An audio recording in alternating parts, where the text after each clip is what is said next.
Hello everyone. Good morning. Hey guys! Hi guys. Hello. Hello. Welcome to my journey with DaDa.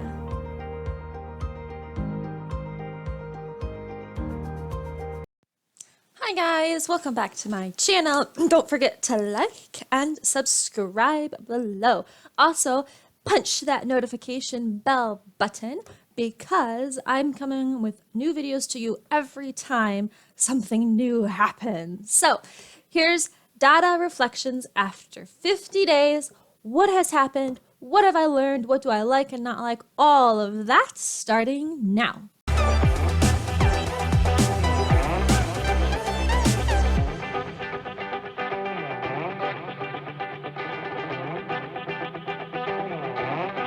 Okay, so what have I learned over the past 50 days teaching DaDa and everything? From square one, I got signed up, got hired, and all the way till today.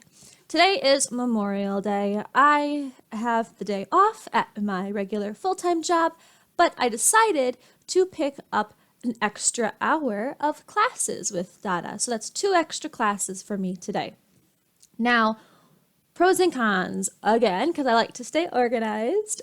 Pros from the past 50 days, I like the training videos on the app. I like that they make you watch a lot of them before getting started so that you're comfortable, you're familiar, you know what to expect. I really like that. Also, I really like that they keep adding new videos to the training section in the app. So definitely check out your app. There is more that they have added. I like the fact that they give you suggestions on extensions, on activities. I have been trying out some of these extensions and activities. So today, what I did, I had these already, but I wrote down the kid's name on a 3x5 card. And then I gave them more than 5 stars. So if they, got the star, I did give it to them inside the desktop where they, you click on the star, it goes, bling, you got a star, awesome, or something like that. But I also gave them a star on this as well. And when we hit over 5 stars, I then just kept adding it to here. So I let the students pick out what color they wanted, and then we also counted as we went up. I also had these animal stickers with food and stuff too that I used on one of my advanced students who obviously stars is a little bit young for him, in my opinion, based off of my experience with him in the past. So I let him pick out, these stickers. He really seemed to enjoy that. Also, what I've done differently recently was to add a little bit more games at either the beginning or the end of class if I felt like we could fill up the time a little bit. I have this Rubik's Cube that's been, completed, and I have the kid tell me what colors are on here, and then I say I'm gonna throw it, I'll catch it, you guess what color it is, they guess, and then I hold it up and I show them, oh, you're right, you're wrong, whatever. And then we keep doing it. I obviously make sure they get it right at least once. I kind of cheat a little bit down here if they're like, oh, it's red, but it's actually blue. I'm like, oh, here you go. Just so that they feel good, because I don't want them to lose all the time. That would not be fair. So the point of the game is to have fun. All right, another couple of things. Trial classes. I have not had a single trial class, which is and is not true. So it isn't true because I have been scheduled for at least 3, it's 3 or 4 by now, trial classes. So whenever my regular formal student is out for the day, and they put in that they're out for the day, DaDa's filled it in with a trial class. But the last second, I'm excited, I've reviewed the material, I've got my props ready for the trial class, and then at the last second when the time comes, it refreshes and I'm about to hit enter classroom, it disappears. And I'm like, what is with this? Every time I have a trial class, it disappears or the kid cancels. I don't know why, and the kid had a trial class with me, but then ended up having a trial class earlier that week with somebody else and then just had their second class with me, which is fine. I was excited to have a trial class, but you know. Um, so I have not had any trial classes, which I'm kind of bummed about, but also a little bit relieved because whew, there's a lot of pressure on the trial classes. So I sent DaDa an email, be like, why are all my trial classes being canceled? I just sent them that this morning, so obviously no reply quite yet, but just so you guys know, we'll probably come back with an update on that for you. Also, and some things that I want to cover in our next couple of videos will be how a trial class went, obviously, once I finally get one. Also using the app. So I want to have a class here or a video here with you guys where I put screenshots up of the app and little hidden features that I've found, because they don't really give you a video on that inside the training material. So I think that'll be helpful for you guys. Comment below if you want to see that so that I'll make sure to get that posted for you guys. Other things that I've learned. Well, let's take a look at the app here.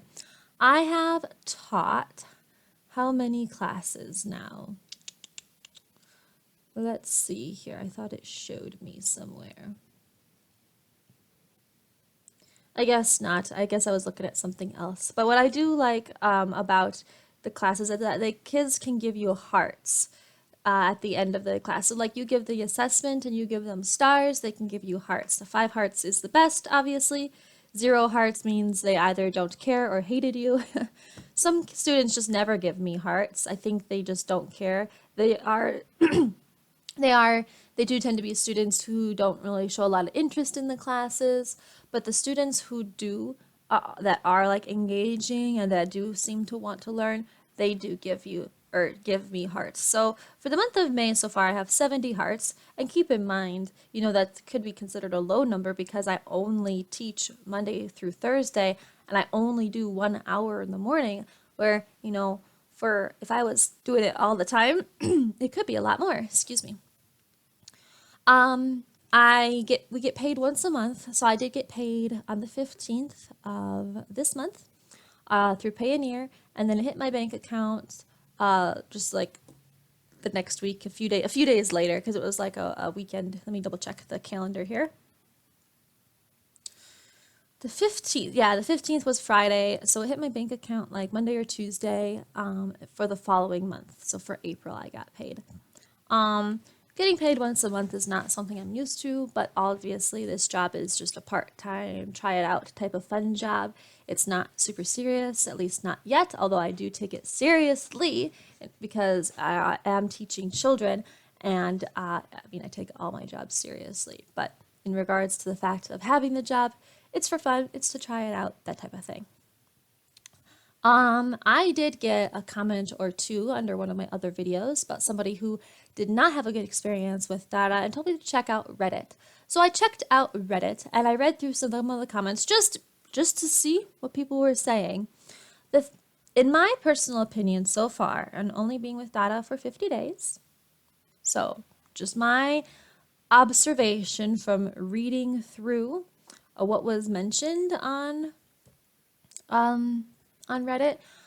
Personally, I think the people that I read on Reddit probably shouldn't have been teachers, because what they were saying, you could kind of just tell like their viewpoint on life. So for example, one person was like, well, whenever I have tech issues, I don't even report it. I'm just like, pay me.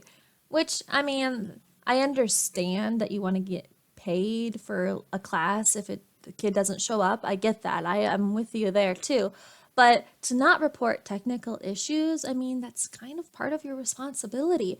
You know, how is DaDa going to get better? How are they going to troubleshoot and check if you don't report it? So I don't think that was fair. I don't think that was a good comment. I don't think it showed good character on that person's part. But from what I read on Reddit, and I only spent like 15 to 20 minutes looking through comments on Reddit about teachers complaining about DaDa, honestly, most of them I didn't agree with, in the sense that I probably think that those people should not have been teachers to begin with, based off of the attitude that was being portrayed in their comments. Now, some teachers do have obviously valid complaints. I know that in the past, I think it was last year, they had standby pay where if you didn't have a class and you were scheduled for that time frame, you still got paid for that time frame. But now they don't have that anymore. If you're scheduled for a class and the kid does not show up, or if you don't have any classes scheduled for that time frame, but you still have to be there, you don't get paid for that. And that happens a lot, especially when you're new and you're not getting classes yet. You still log in, you still wait, but there's no classes scheduled for you on your little calendar, and you don't get any really because they don't really give you pop-up ones. So you just sit there and wait and nothing happens and you don't get paid, but you are required to sit there because it counts towards your attendance.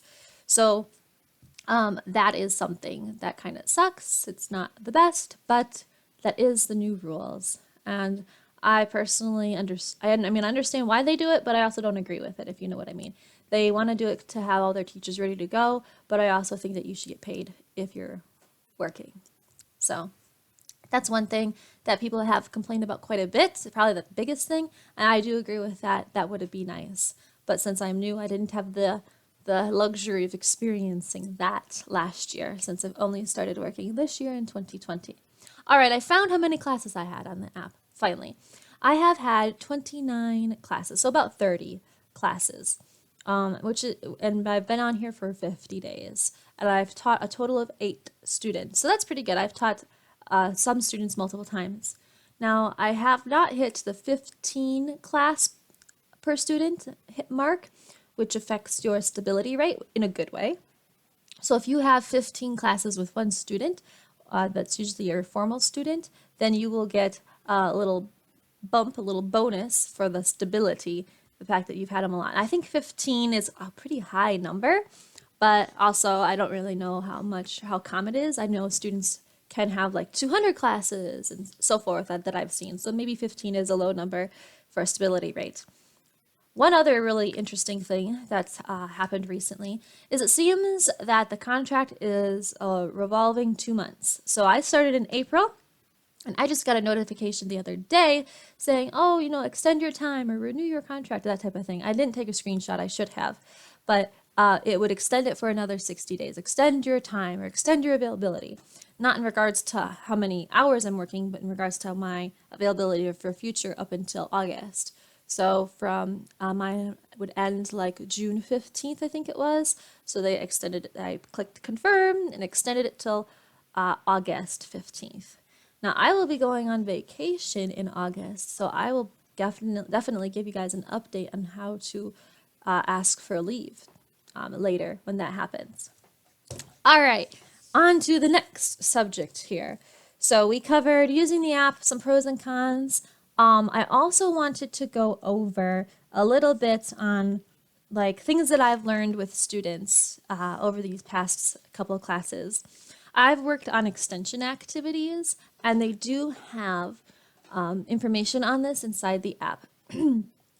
So they suggest games like Truth or Lie, Tic-Tac-Toe, the color game, which is what I already showed you, Pictionary, miming, like if you say the word.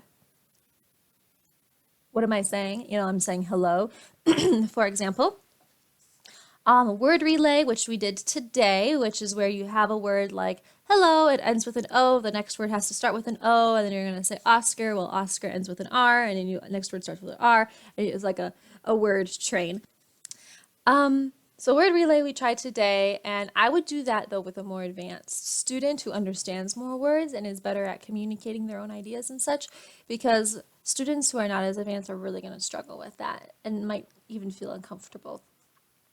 A dice game. Dice can be used a lot of different ways. You can use a virtual dice, you can use a physical dice, like a foam one, and then you can have the numbers correlate on a whiteboard to certain objects or things, and you can count them and colors, and you can do a lot of different things with dice.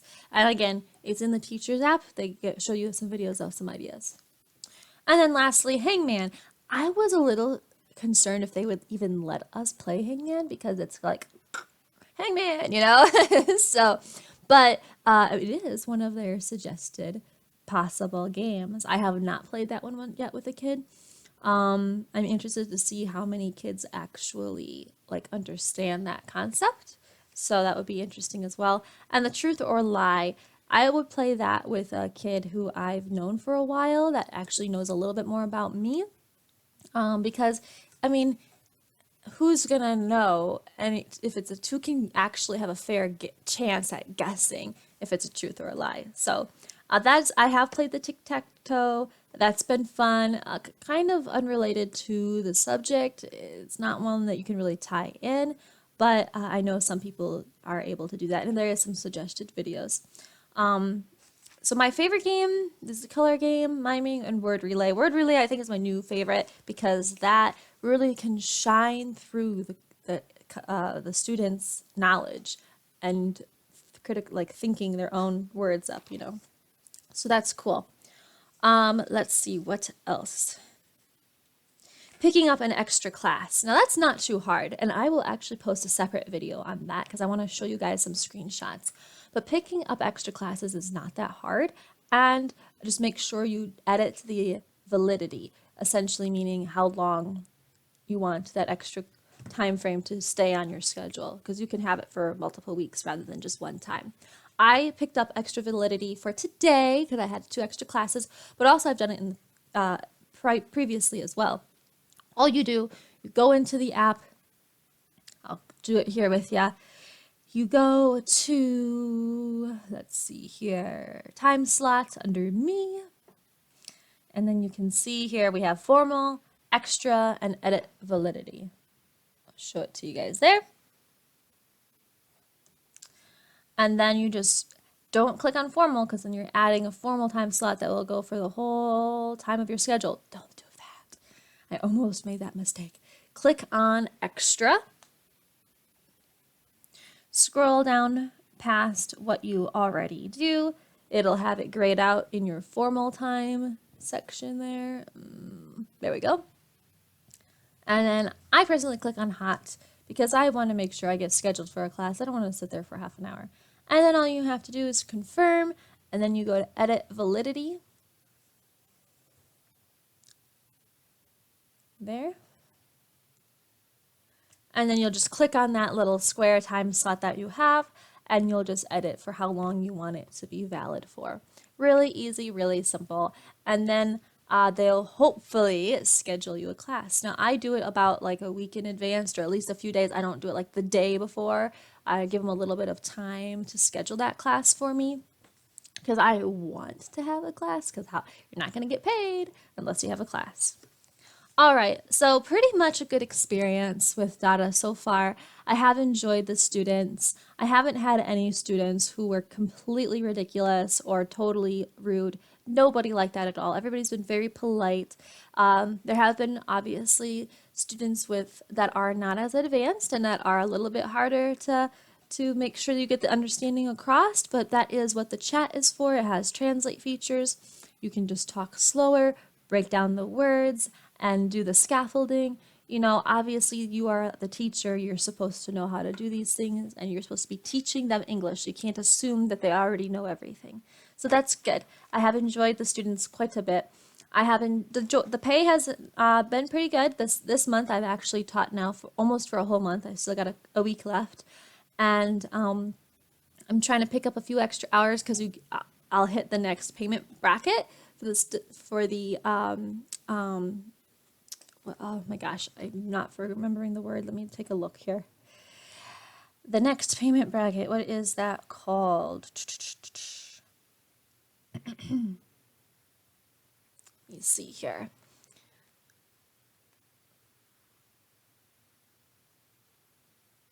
Well, I guess they're just called step bonus. That's what it is. Step bonus. Okay. Sorry, it's early in the morning.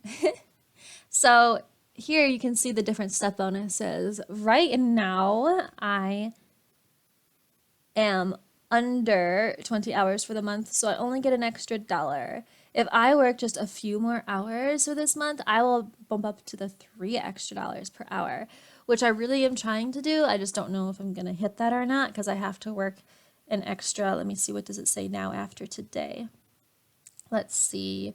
I have to work for another 7.5 hours, and I only have 5 more days. I don't think that's going to happen this month, but I might start tagging on like an extra class or two on Fridays, since I don't work on Fridays right now, and see if I can't hit that next $3 step bonus. We'll see how much it affects my pay. It should add $3 extra per hour to the base pay. So I'm excited for that. So far, how happy am I with the pay? I mean, it's about, I think the base is $7.50 per class, so it's like 14 something per hour. Not too bad. It's okay. I mean, obviously it's not your max. If you worked 80 plus hours per month, you would get the max pay that they allot you. And mine's like, I think it's 21. 24 or 25 is the highest they'll give you. But obviously you have to have like either a lot of, hey Google, turn off the timer. Obviously you have to have a lot of experience and or more time with DaDa. So, but $21 an hour is not too bad for me. I'm pretty happy with that, but I have to hit that 80 plus per month, which I won't be doing until I switch, or if I switch to DaDa full time. So I hope that's helpful. It gives you guys a little bit of an overview what to expect after your first 50 days. If you have any other questions that I didn't cover in this video, please leave a comment below so that I can cover those in my next video. We will have a Q&A section video, session, whatever, once I haven't collected enough comments and questions from you guys to have one. All right, have a great weekend, you guys. See you later. Bye!